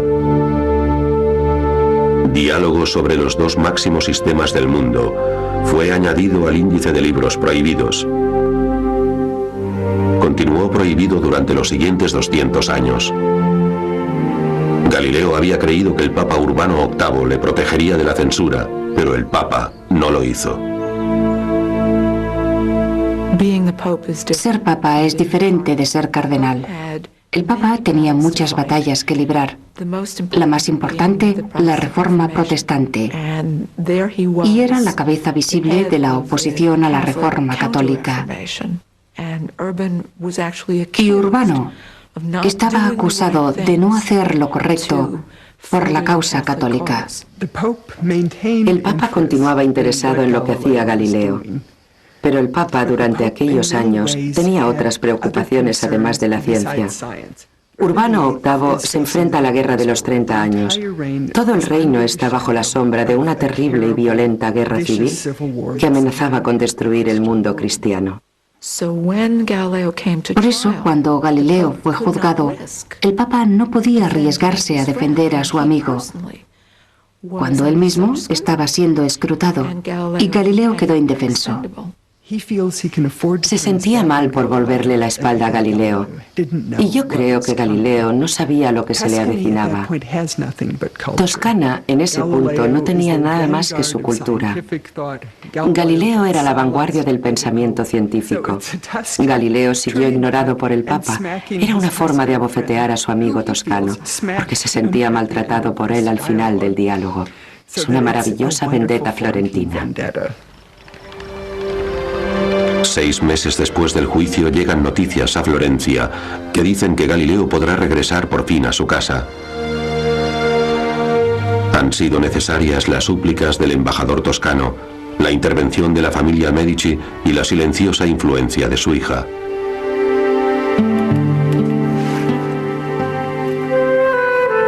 Estamos esperando vuestra llegada con gran impaciencia y nos alegramos de ver que el tiempo es bueno para el viaje. Señor, mi alegría es tan grande como inesperada.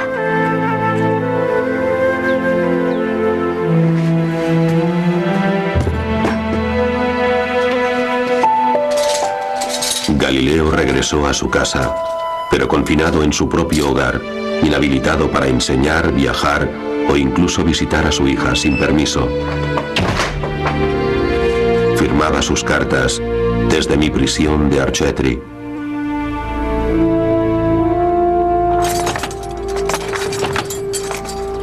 Estaba bajo arresto domiciliario.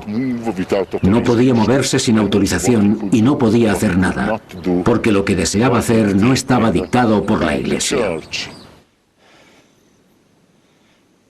No hace muchos años, yo era recibido a menudo por cardenales y príncipes de la ciudad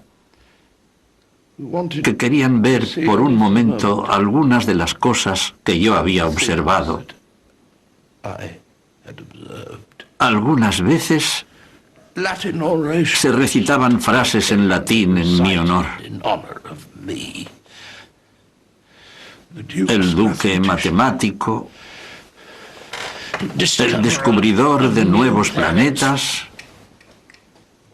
el testigo ocular de maravillas desconocidas por los antiguos filósofos.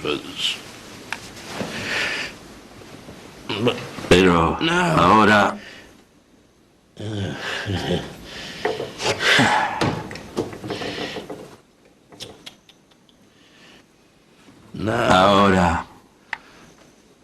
mis días son infructuosos, se me hacen largos por la inactividad y breves comparados con los años que he pasado. Mi única alegría son los recuerdos de las antiguas amistades, de las que todavía conservo algunas.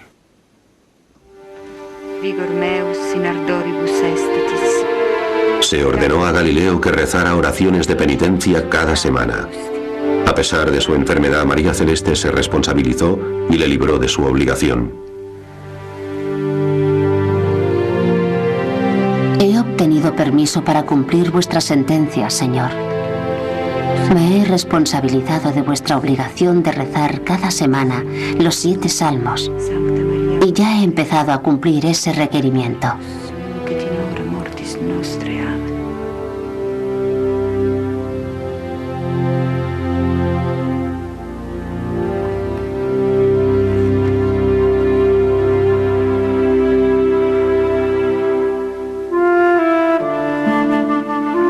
Se me ha permitido sustituiros para cumplir vuestro castigo y he solicitado cumplir vuestra condena en prisión. A pesar de lo duro que es estar en una mazmorra, si haciéndolo, vos podéis quedar en libertad.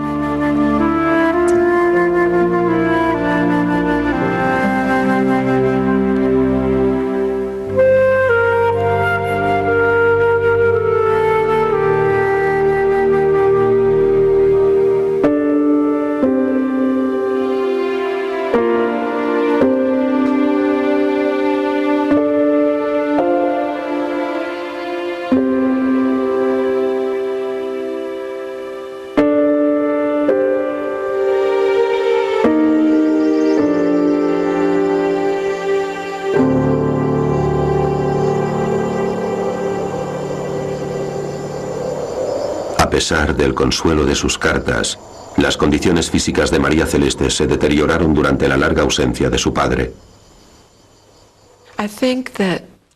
Yo creo que durante el proceso de Galileo y su detención después del juicio, él estaba muy destrozado y muy necesitado para darse cuenta del estado en el que se encontraba su hija.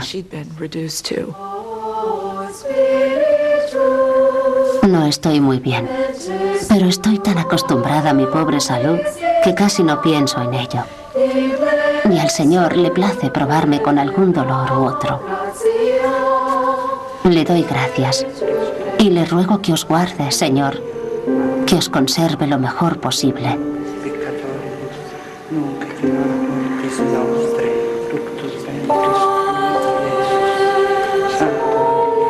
A finales de marzo llegaron noticias de que María Celeste estaba gravemente enferma, con fiebre. Los siguientes 10 días, Galileo hizo el corto recorrido al convento intentando darle ánimos. Pero la noche del 10º día, sucumbió a la disentería dejando el mundo a la edad de 33 años.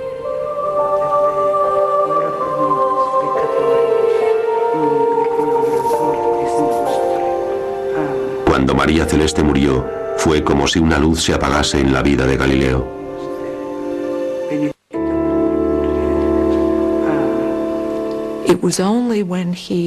Cuando volvió a su casa, como dijo más tarde en las cartas a sus colegas, su estado era de tal debilidad que realmente sucumbió a una enfermedad corriente que no debería haber sido fatal, pero que en sus condiciones no pudo soportar.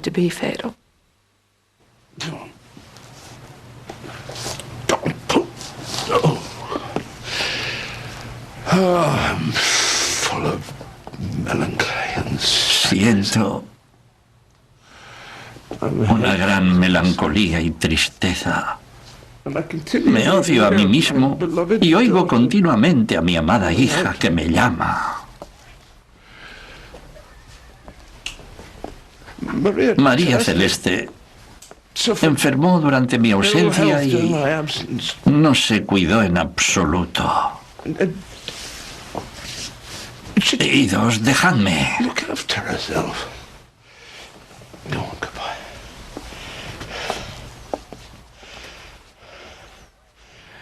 Era una mujer con una mente exquisita, una singular bondad y con unos tiernos sentimientos hacia mí.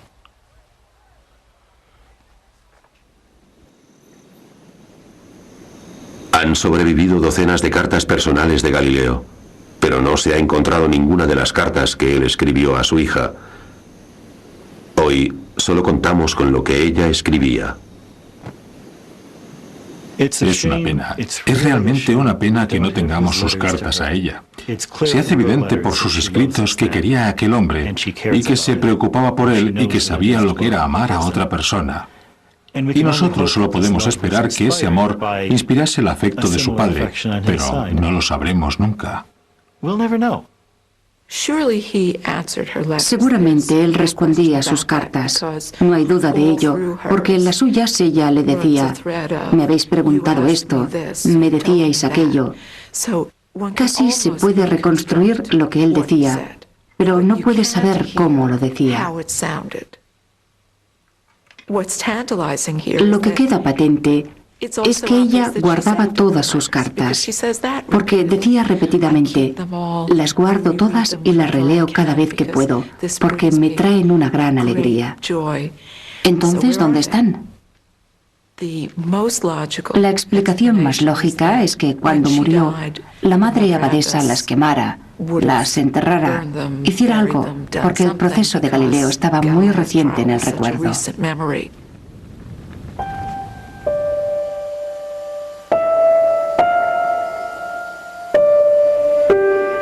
Luchando contra su creciente ceguera y a menudo postrado en la cama, Galileo empezó a reexaminar sus primeras obras. Me doy cuenta de que mi avanzada edad frena la claridad y la velocidad de mi pensamiento. Ahora tengo que luchar arduamente para entender cosas que, cuando era joven, descubrí y probé. Forzado a abandonar la astronomía, Galileo volvió a la época anterior a sus telescopios, a su brillante pero nunca publicada búsqueda de la física del movimiento. Te sorprende que hiciese esos grandes descubrimientos sobre el estudio del movimiento en aquel lejano año de 1604 y que escribiera sus anotaciones en latín, pero como otras muchas cosas importantísimas que había descubierto Galileo, nunca había llegado a publicarlas. Por eso, en cierto modo, era una bendición que cumpliera arresto domiciliario. Eso le permitió por fin escribir los resultados de sus estudios. Galileo había pasado la mitad de su vida intentando probar que la Tierra se mueve. Ahora estudiaba los términos con algo mucho más básico, las matemáticas del propio movimiento. Pero el movimiento es difícil de medir. Todo sucede un poco demasiado deprisa para ver lo que está sucediendo. Galileo se propuso la maravillosa idea de ralentizar el movimiento. Por eso, en vez de observar la caída natural de un objeto, hacía rodar bolas por pendientes muy suaves y conseguía una velocidad muy lenta. Galileo razonaba que cuando las bolas rodaban por las pendientes, se aceleraban lo mismo que en caída libre, pero más lentamente. Cuando era joven, Galileo había diseñado un cuidadoso plano inclinado, una de las piezas más importantes de los aparatos en la historia de la ciencia. Galileo no dejó planos de su superficie inclinada, pero basándose en las notas de sus experimentos, el profesor Roberto Caffarelli está utilizando lo que él cree que era el diseño original de Galileo para descubrir cómo fue capaz de medir la aceleración. Galileo estudió el plano inclinado, ralentizando el movimiento de caída de los cuerpos hasta que le fue posible observar el fenómeno. Consiguió medir exactamente a qué velocidad podía rodar una bola, midiéndola con el movimiento de un péndulo.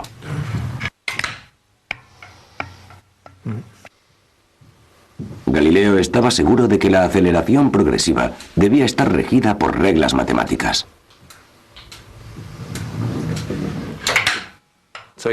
Él colocaba su plano ligeramente inclinado y dejaba caer la bola y observaba la velocidad de la bola y medía el recorrido que hacía en un cierto tiempo.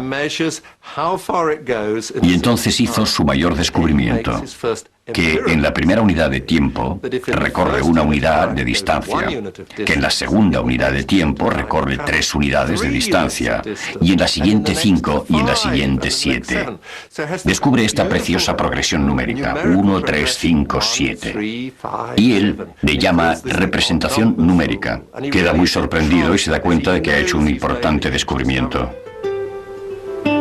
Galileo había hallado una regla matemática para poder predecir el movimiento de los objetos en el mundo real, una ley universal aplicable a cualquier objeto que caiga.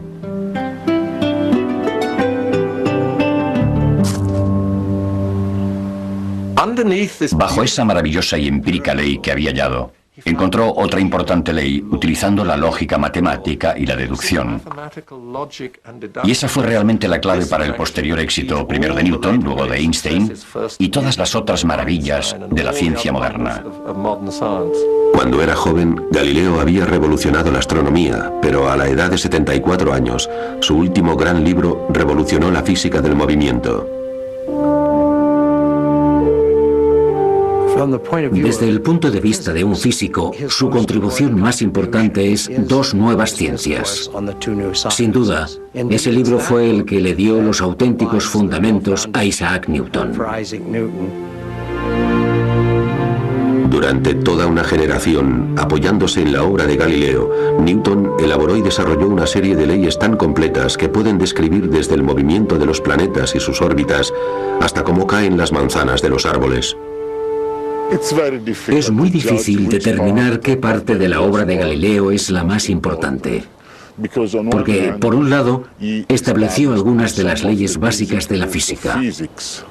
Y por el otro lado, con su telescopio descubrió y probó que realmente la Tierra es solo uno de los cuerpos celestes del universo, que esas cosas que vemos durante la noche no son pequeñas llamas en el cielo o en la atmósfera, sino que son cuerpos similares a la Tierra, que en alguna parte del universo hay otros cuerpos que pueden ser parecidos o diferentes al nuestro, pero son nuestros hermanos y hermanas del universo. Cuando Galileo era joven, la mayoría de la gente asumían que vivía en el inmóvil centro del mundo. Armado con su telescopio, escribió que nuestra Tierra era solo uno de los muchos planetas que se mueven alrededor de un sistema heliocéntrico.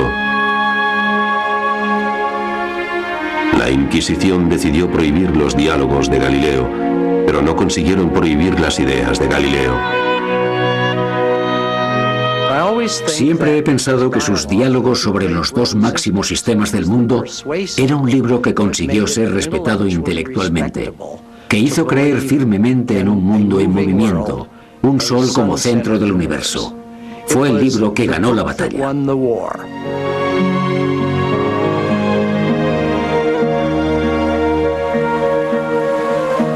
Hace mucho que la Iglesia Católica aceptó la ciencia de Galileo, pero no fue hasta 1992 cuando una comisión papal reconsideró su actuación en el asunto de Galileo.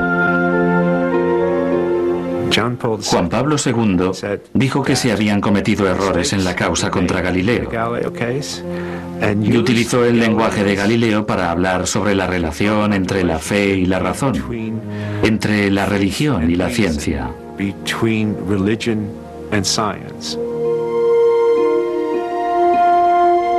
Diciendo que la fe no debe entrar nunca en conflicto con la razón, el Papa Juan Pablo II utilizó las palabras que el mismo Galileo empleó en su defensa.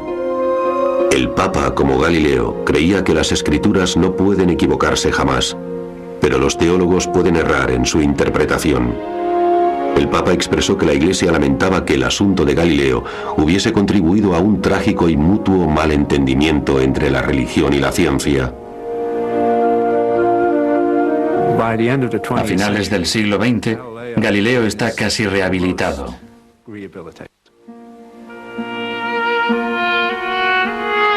Anticipándose a su propio renacimiento, el viejo hereje escribió una nota privada a sus adversarios en su copia del Diálogo. Tomad nota, teólogos. ¿Corréis el riesgo de que algún día sean condenados como herejes aquellos que como vosotros declaren que la Tierra está inmóvil?